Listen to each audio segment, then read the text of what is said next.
Assalamualaikum warahmatullahi wabarakatuh.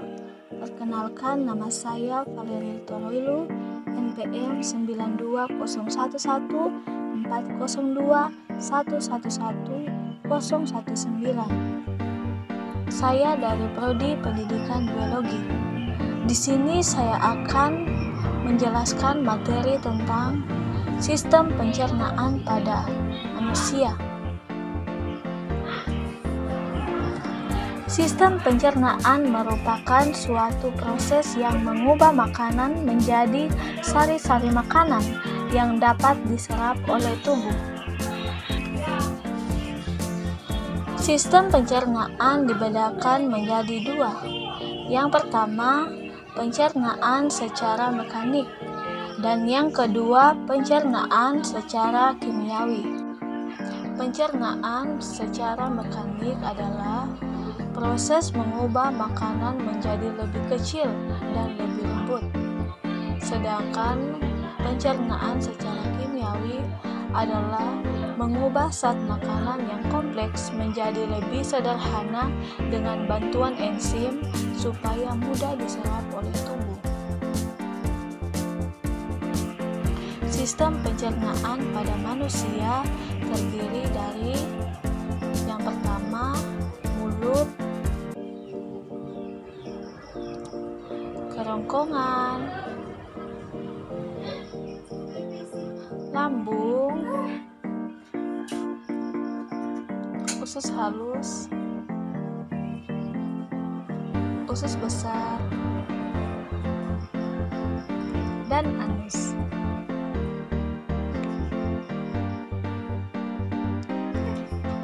Mulut. Pada mulut terjadi proses pencernaan secara mekanik dan kimiawi. Proses pencernaan secara mekanik dilakukan oleh gigi dan lidah, sedangkan pencernaan kimiawi dilakukan oleh air liur yang mengandung enzim amilase atau peptialin. Enzim peptialin atau amilase pada air liur berfungsi untuk mencerna zat tepung atau amilum menjadi zat gula atau glukosa.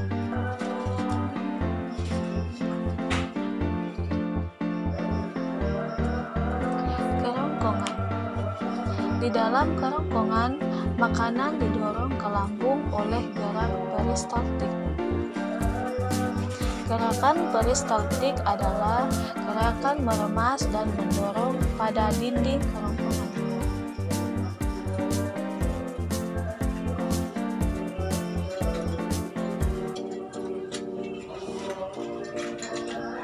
Selanjutnya, lambung. Pada lambung terjadi pencernaan secara mekanik dan kimiawi. Pencernaan secara mekanik dilakukan oleh dinding lambung, yaitu dengan cara mengaduk dan meremas makanan oleh otot dinding lambung. Selanjutnya, pencernaan secara kimiawi, yaitu pencernaan menggunakan enzim yang ada pada lambung, yaitu pepsin, asam klorida atau HCl, dan renin. Enzim yang diproduksi oleh lambung yang pertama adalah pepsin. Pepsin berfungsi mencerna protein menjadi pepton. Yang kedua, asam klorida atau HCl yang berfungsi untuk membunuh kuman dan mengasamkan makanan. Yang ketiga, renin yang berfungsi untuk mengendapkan protein susu menjadi kasein. Usus halus.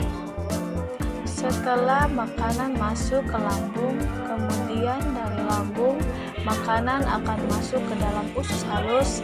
Pada usus halus terjadi pencernaan secara kimiawi, yaitu dengan bantuan enzim. Selain itu, pada usus halus juga terjadi proses penyerapan sari-sari makanan oleh jonjot-jonjot usus.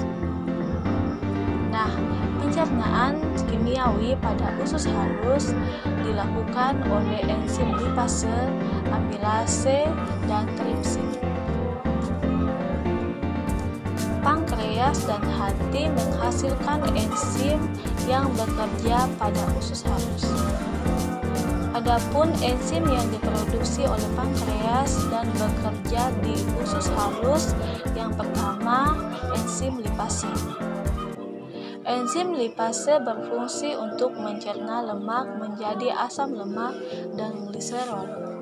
Dan yang kedua amilase yang berfungsi untuk mencerna zat tepung menjadi zat gula. Yang ketiga tripsin yang berfungsi untuk mencerna protein atau pepton menjadi asam amino. Sedangkan zat yang diproduksi oleh kantung empedu dan bekerja pada usus halus adalah getah empedu atau cairan empedu yang berfungsi untuk mencerna atau mengemulsi lemak pada usus halus. Usus besar. Pada usus besar terjadi penyerapan air dan garam mineral. Selain itu, pada usus besar juga terjadi proses pembusukan sisa makanan oleh bakteri Escherichia coli.